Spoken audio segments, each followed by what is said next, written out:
नमस्कार दोस्तों, स्वागत है आप सबका हमारे चैनल पर लिटरेचर लवर में। मैं राजेंद्र साहू आप सबका स्वागत करता हूं।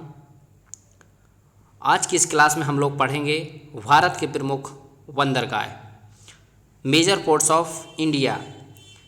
आप लोगों ने जैसे कि जहां बस रुकती है उसको बस अड्डा बोलते हैं, जहां ट्रेन रुकती है उसको रेलवे स्टेशन बोलते हैं, जहां से हवाई माध्यम से जो जहाज़ आते हैं हवाई जहाज़ उनको हवाई अड्डा बोलते हैं। ठीक इसी प्रकार जल मार्ग से चल करके जो यान आते हैं जहाँ ठहरते हैं उसको हम लोग बंदरगाह बोलते हैं।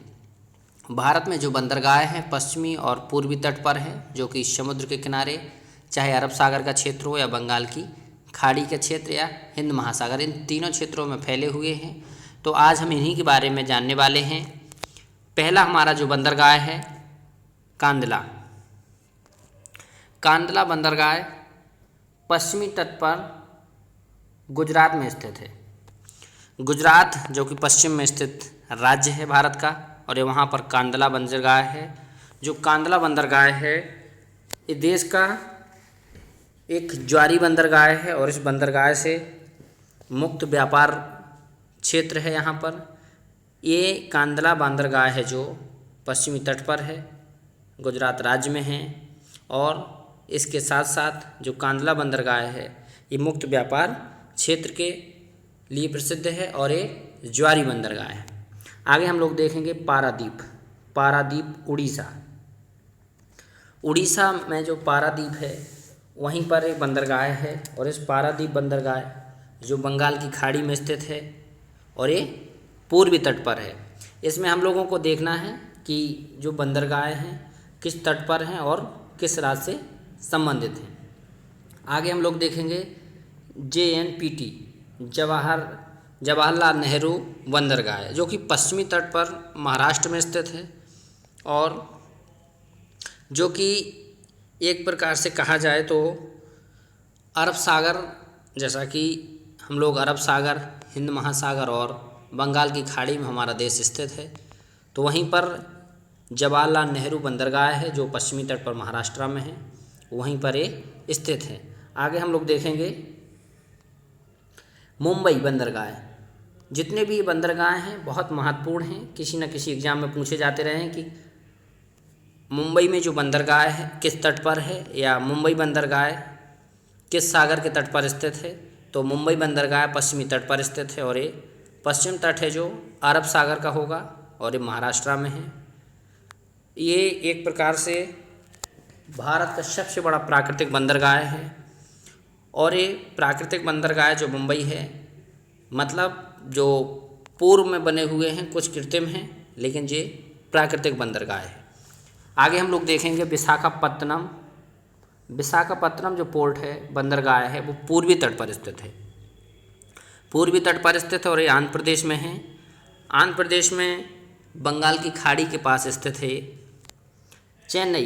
चेन्नई पूर्वी तट पर स्थित है और तमिलनाडु राज्य में पड़ता है। ये चेन्नई जो हमारा पोर्ट है तमिलनाडु राज्य में पड़ता है और ये भी बंगाल की खाड़ी में स्थित है।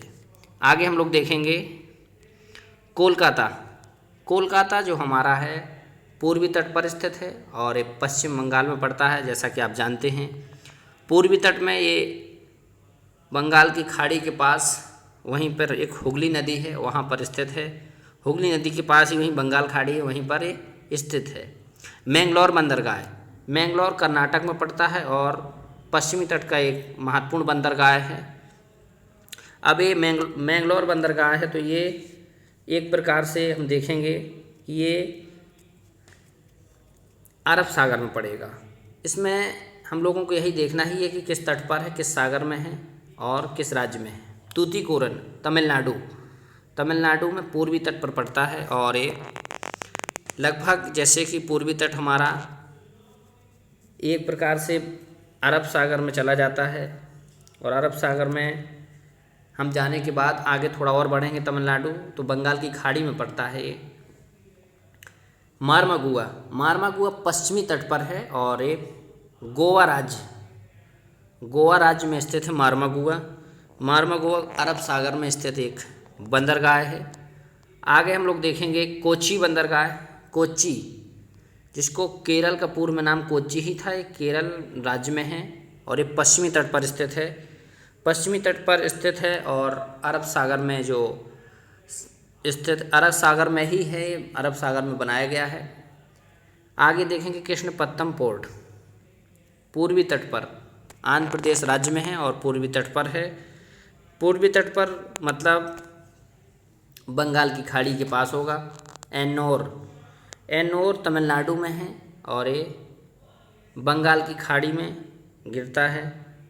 बंगाल की खाड़ी में, जहाँ बंगाल की खाड़ी वहीं पर ये स्थित है। ये थे कुछ महत्वपूर्ण बंदरगाह।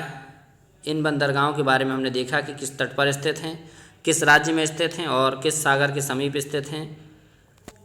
ऐसे ही शानदार क्लास हम लोग रोज़ लेकर के आते हैं जीएस की। हमारे चैनल पर आप नए हैं तो चैनल को सब्सक्राइब करिए और यदि आपको वीडियो पसंद आता है तो ज़रूर इस चैनल को सब्सक्राइब करिए। फिर मिलता हूँ अगले वीडियो में, तब तक के लिए नमस्कार।